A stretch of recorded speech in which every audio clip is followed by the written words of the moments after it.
नमस्कार।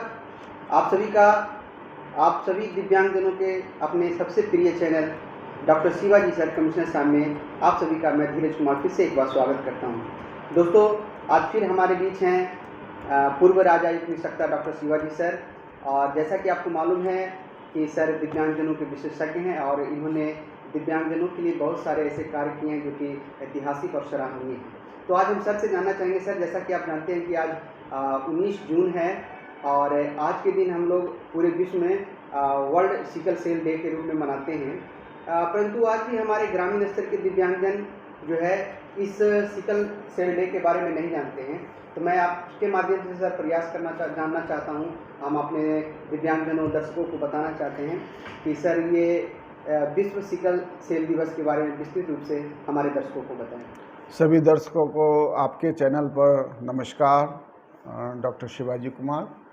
और आज विश्व सिकल सेल डिजीज़ या सिकल सेल एनीमिया दोनों बोलते हैं 19 जून को मनाया जाता है। आप जानते हैं अभी भारत में कई राज्य जहां पर जो है आदिवासी लोग रहते हैं, पुराने पिछड़े वर्ग रहते हैं, वहाँ इसमें बहुत ज़्यादा ऐसी बीमारी पाई जाती है। और बिहार में भी कई ज़िले जो है जहाँ आदिवासी लोग हैं या मूल आदिवासी लोग हैं, वहाँ इस तरह की डिजीज़ पाई जाती है। तो इसके बारे में अवेयरनेस होना काफ़ी ज़रूरी है, लोगों को जानकारी होना ज़रूरी है। आपको मालूम होगा मैंने किताब भी लिखा है 21 प्रकार की दिव्यांगता। उसमें ब्लड रिलेटेड डिसऑर्डर जो हीमोफीलिया, थैलेसीमिया और सिकल सेल डिजीज़ के बारे में मैं भी बताया हूँ। तो चलिए आइए हम जो है आप पहले भी बता चुके हैं कि दिव्यांगजन अधिकार अधिनियम की धारा 2 के ZC सेक्शन में 21 प्रकार की दिव्यांगता को डिफाइन किया गया। वहाँ एक और सबसे अंत में जो है ब्लड रिलेटेड डिसऑर्डर के बारे में भी जिक्र है। तो बता दें, सिकल सेल जो डिजीज होता है सिंपल से समझने का, हंसुए के आकार का जो है हमारा जो ब्लड होता है ओवल होता है। और इसमें ऐसे जो पीड़ित व्यक्ति हैं उनका जो है ब्लड सिकल के माने सेल जो होते हैं सिकल हंसुए के आकार के हो जाते हैं। तो ये पहला तो ये है। और सबसे ये है कि जो हमारा जानते हैं कि RBC जो है समान लाल रक्त कोशिकाएं, वो जो उभय बता रहे थे कि उभय तल हो जाता है, डिस्क के आकार का हो जाता है और रक्त वाहिनियों को आसानी से जो होता है आसानी से प्रवाहित होता है। लेकिन सिकल आम लोगों का जो RBC होता है उसमें ब्लड जो है आसानी से जो है प्रवाहित होता है। लेकिन जैसे सिकल सेल हो जाएगा वहाँ पर जो है ब्लड जो है थिक हो जाता है, तो आसानी से जो है चिपाचिपी हो जाता है। RBC कठोर और चिपाचिपी होने के कारण जो होता है वो ज़्यादा एक जगह से दूसरी जगह जाने में उसको दिक्कत होता है। और ये ज़्यादा जेनेटिक होते हैं, माने एक परिवार में अगर सिकल सेल के कोई जो कैरियर है तो हो सकता है कि उसके जन्म अगर दूसरे भी सिकल सेल के कैरियर होंगे तो ज़्यादा से ज़्यादा उनके बच्चे हो सकते हैं कि सिकल सेल से जो है प्रभावित होंगे। और सिकल ज़्यादातर क्या होता है कि ये जेनेटिक डिसऑर्डर है, माता पिता से ही असमान जीन के कारण उत्पन्न, यानी जेनेटिक डिसऑर्डर के कारण ये उत्पन्न होता है। इसे प्रतिरोधी। और इसमें क्या होता है कि ये जैसे कि शुरुआती समय में जैव विकास हुआ तो ये अफ्रीका में पूर्वजों से उत्पन्न हुआ, ये कि जो है मलेरिया प्रतिरोधी गुण के कारण इस तरह का जो है फैला है। और भारत में भी यह बीमारी यूरोप, अमेरिका, कैरेबियन क्षेत्र में भी पाया जाता है। भारत में ये बिहार, छत्तीसगढ़, उड़ीसा, महाराष्ट्र, गुजरात, मध्य प्रदेश, तमिलनाडु और केरला के कुछ हिस्सों में पाया जाता है। तो ये हमारे बिहार में भी पाया जाता है। और मैं बताया कि बगल में झारखंड है, छत्तीसगढ़ है, उड़ीसा है, जहाँ महाराष्ट्र है, जहाँ पर मूल आदिवासी या जो हमारे ST समुदाय के लोग ज़्यादा होते हैं, जनजाति लोग ज़्यादा होते हैं, वहाँ पर ये पाया जाता है। और इसका स्थिति ऐसा है कि सिकल सेल एनीमिया का कोई इलाज उपलब्ध अभी तक नहीं है, है ना। तो ये इलाज नहीं है। और ऐसे जो लोग होते हैं इसको टेस्ट होता है।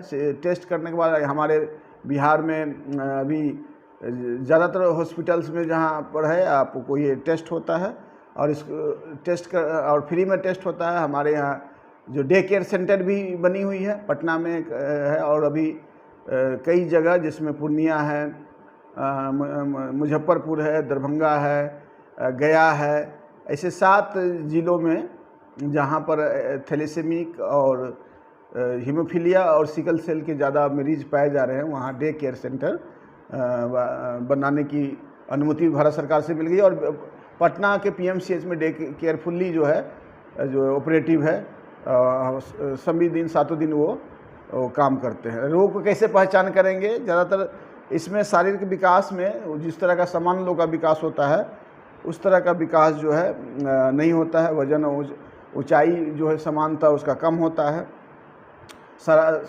शरीर में हमेशा कमजोरी की शिकायत ऐसे जो है जो पीड़ित है वो करते हैं।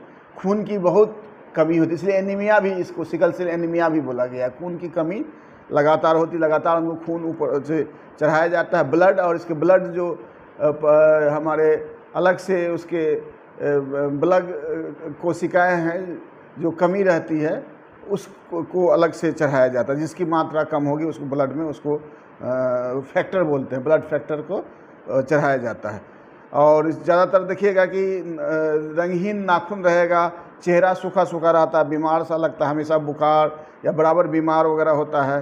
थकावट ज़्यादा ऐसे बच्चों को आती है, बार बार पेशाब जाना होता है, मूत्र का जो है गाढ़ापन होता है, चिड़चिड़ापन ज़्यादातर हो जाता है, तो बांझपन भी ऐसे लोगों को पाया जाता है, और बार बार वो बीमार रहता है। हमेशा देखिएगा थोड़ा सा भी मौसम चेंज हुआ तो वो बीमार होता है। इसका है ध्यान देने की ज़रूरत है कि क्या आहार प्रबंधन भी बहुत ज़रूरी है। जैसे कि अधिक मात्रा में फाइबर वाली रेशेदार जो है खाना खाना चाहिए, अधिक प्रोटीन युक्त आहार को जो है खाना चाहिए, तेल और वसा युक्त जो मसालेदार खाद्य पानी से परहेज़ करना चाहिए, और खूब पानी पाएँ। पानी जो है ऐसे जो पीड़ित हैं उनको पानी खूब पीना चाहिए। और क्या ना करें ये भी जानना ज़रूरी है, क्या करें और क्या नहीं। पानी मात्रा अधिक पीना है, कम नहीं पीना है तो नहीं करना है। दैनिक आहार में आदतों में थोड़ा सा संशोधन करना है, जैसे कि अभी बताया था कि रेशेदार खाना खाना है, अधिक तापमान से बचना है, और संक्रमण से भी बचना है। अभी कोविड के दौरान है, उनको बचा कर रखना है। और जो है रेगुलर वो एक जगह नहीं रहे, थोड़ा सा एक्टिविटी होना चाहिए, योगा करे, थोड़ा फिजिकल एक्टिविटीज़ करे, थोड़ा सा जो है एक्टिव होना चाहिए। और मनो साइकोलॉजिस्ट से भी मिलना चाहिए जो डे केयर सेंटर में है। इसको बताया जाता है कि कैसे कैसे इसको उत्साहित करें। रेगुलर अगर किसी फैक्टर की कमी होगी है तो उसको खून वगैरह चढ़ाया जाए। और जैसे कि प्लाज्मा सेल डिसऑर्डर माने जो ये बोला जाता है, प्लाज्मा सेल डिसऑर्डर भी इनको बोला जाता है, तो इसका जो है ज़्यादातर होता है कि लाल रक्त कोशिकाओं में भीतर ऑक्सीजन को ले जाने वाली जो प्रोटीन होता है उसी का कमी जो होता है, और एक अनुवांशिक विकार है, पहले भी बताया था। और इसमें ज़्यादातर लोगों को इस डॉक्टर का सलाह लेना चाहिए, क्योंकि हर एक ज़िले में जो है एक ब्लड रिलेटेड जो है हमारे स्पेशलिस्ट रहते हैं, उसमें रेगुलर जांच कराने की आवश्यकता है। जांच कराने के बाद उनको फॉलोअप्स की भी ज़रूरत है, क्या क्या चीज़ पर ध्यान देना है।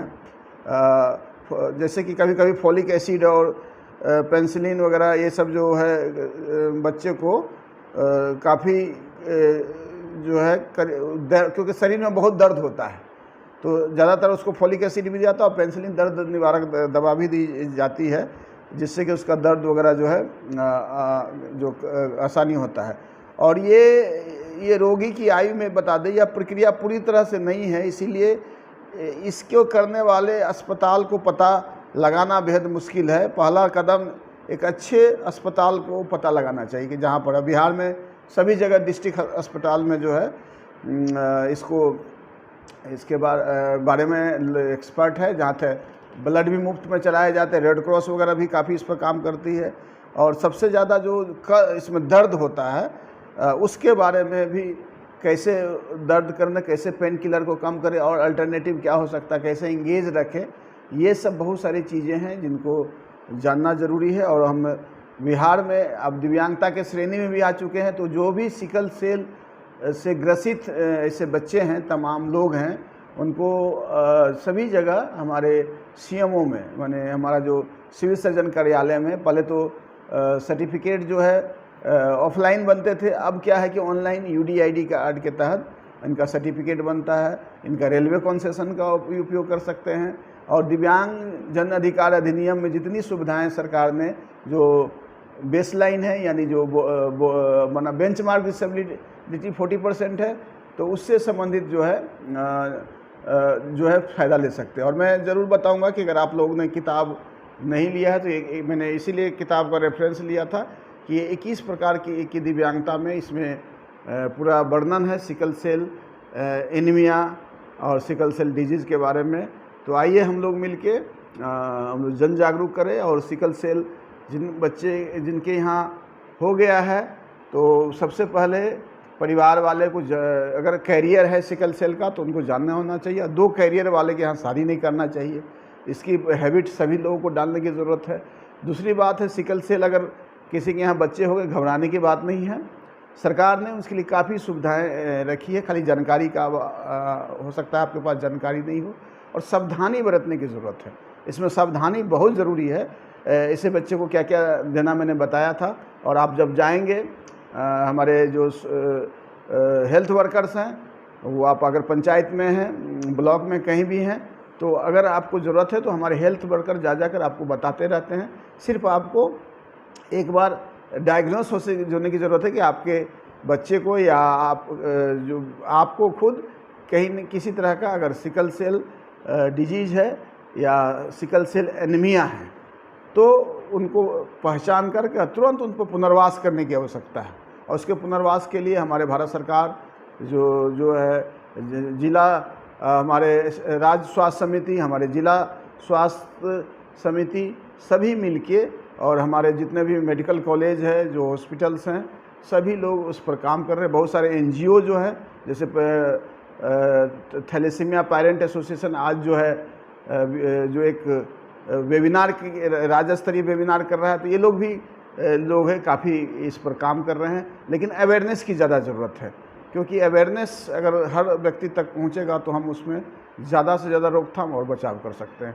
चलिए, तो फिर आज हम सबको मिलकर सिकल सेल डे को ऑब्जर्व करते हैं और आसपास हम पता लगाते हैं क्या कोई हमारे आसपास में कोई किन्हीं को सिकल सेल डिजीज़ या सिकल सेल एनीमिया तो नहीं है। अगर है तो उनको हम अपने जो अस्पताल में या हमारे जो जानकार है या जो स्वयंसेवी संस्थाएं हैं या जो विशेषज्ञ हैं, उनको भी उनसे सलाह लेते हैं। चलिए, तो फिर पुनः एक अलग कल मिलेंगे, एक और दिन अलग डिजीज़ को आपको बताएंगे और आम लोगों तक इसकी जानकारी को फैलाएंगे। धन्यवाद।